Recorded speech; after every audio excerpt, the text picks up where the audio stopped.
साफ साफ महात्मा कहते हैं कि जब इस घाट पर बैठ करके तुम रोगे, चिल्लाओगे, तड़पोगे, तो वह मालिक पत्थर नहीं है। एक बूंद आंसू अगर चुवा दिया, जैसे दुनिया के लिए, दुनिया के काम धंधे के लिए आप रोते हैं, चिल्लाते हैं, बाल बच्चे, नौकरी चाकरी, दुकान दफ्तर के लिए, गुरु महाराज ने कहा कि बच्चे, वह मालिक के लिए अगर एक बूंद तुम चुवा दोगे, तो फिर इस आत्मा को पेड़ में, ये पक्षी में, बैल में, गाय में, घोड़े में, गधा में, माछी में और कछुए में, सांप में, गोजर में, कुत्ता में जाना नहीं पड़ेगा। गुरु महाराज ने कहा कि इस आत्मा की संभाल कर ली जाएगी।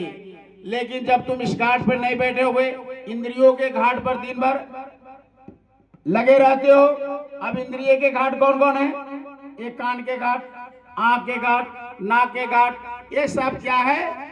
देखने का, सुनने का, स्वाद लेने का, बोलने का। ये रात दिन हम इसी में लगे रहते हैं।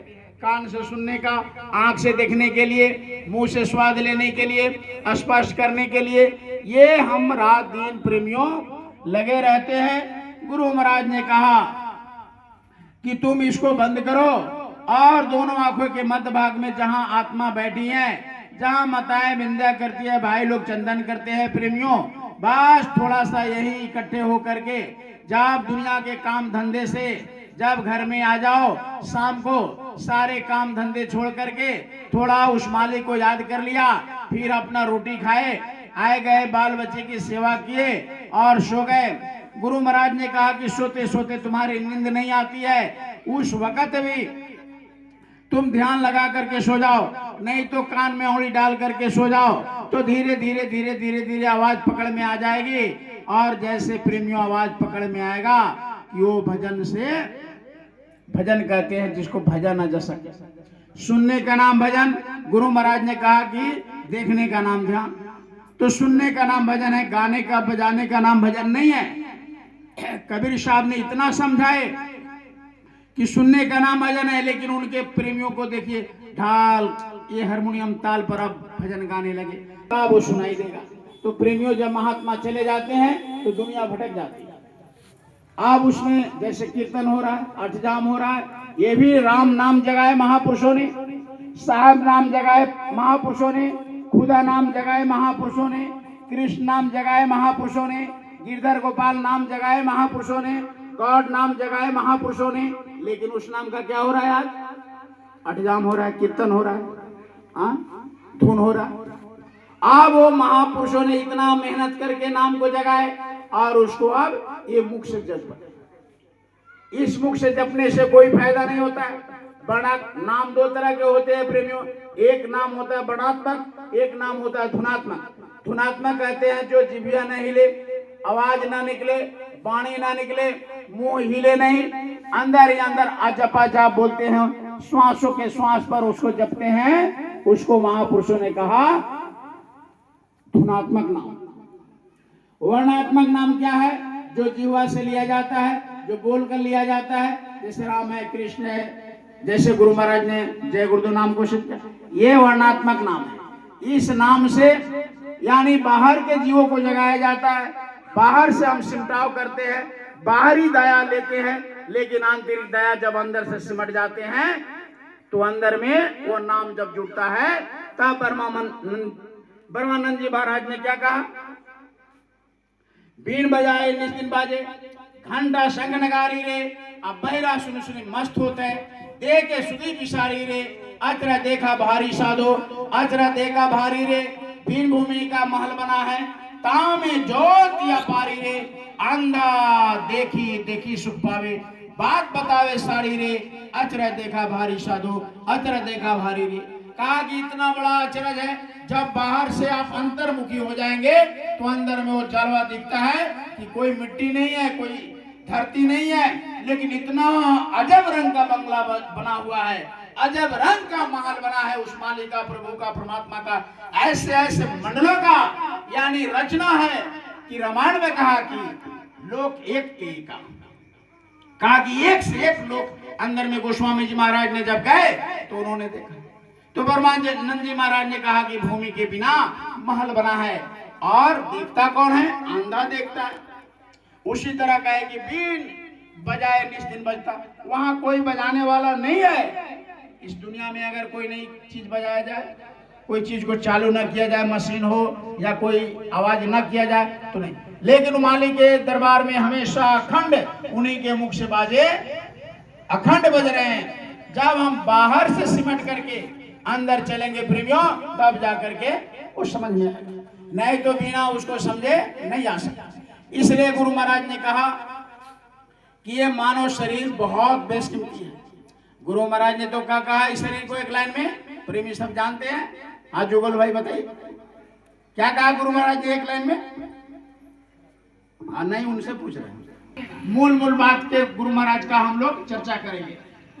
जो हमारे गुरु महाराज ने पूरी दुनिया को, इस चकाचौंध की दुनिया में ये माला पकड़ा दिया।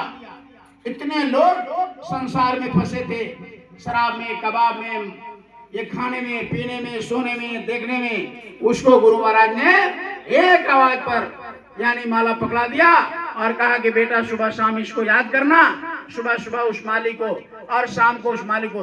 दिन भर अपना खेती बाड़ी जो भी काम करते हो मेहनत, फिर जब जगना तो काम करने के पहले उस माली को थोड़ा याद कर लिए। बस इतना तुम काम करोगे, बाकी मैं तुम्हारा काम कर दूंगा। ये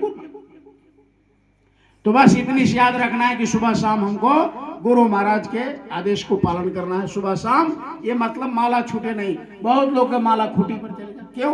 क्योंकि साप्ताहिक ध्यान भजन में नहीं आते हैं, सत्संग में नहीं आते हैं, महीने के सत्संग में नहीं आते हैं, तीज त्योहार के सत्संग में नहीं आते हैं। गुरु महाराज ने कहा कि बच्चे जहाँ 10-5 हो साप्ताहिक सत्संग बनाओ, उसमें बैठ करके मालिक के लिए याद करो, थोड़ा रो, थोड़ा तड़पो, थोड़ा विरह वेदना जगाओ। दिन भर काम में, धंधे में, खाने में, पीने में, सोने में लगे रहते, थोड़ा सा समय निकालो। इतना सुंदर शरीर दिया मालिक। तो कहा कि ये शरीर क्या है? गुरु महाराज ने कहा कि किराए का मकान, किराए पर है, परमानेंट नहीं है।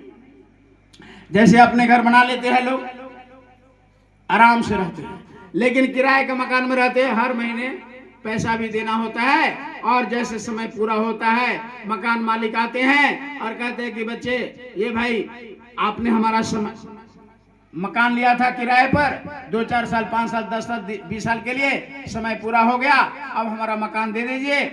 अब मकान खाली करा देता है। तो गुरु महाराज ने कहा कि जब खाली कराता है तो उसका जहां भी आपने मकान को खराब किया है उसका जुर्माना करता है।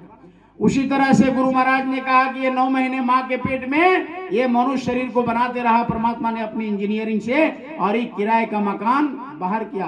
कहा कि इसमें तुम रहो, लेकिन जैसे समय पूरा हो जाएगा हम आ जाएंगे। और आत्मा को निकाल कर इधर बाहर किया और शरीर इधर पड़ा रहेगा। आत्मा को ले जा करके जमराज के दरबार में एक एक पाई का हिसाब, 1 सेकंड का हिसाब, आपने अंदर 50 ताले के अंदर जो काम किया उसको भी वहां छप जाएगा और आपको दिखा देगा कि तुमने इतना अच्छा कर्म किया, इतना बुरा कर्म किया, और छप करके तैयार हो जाएगा।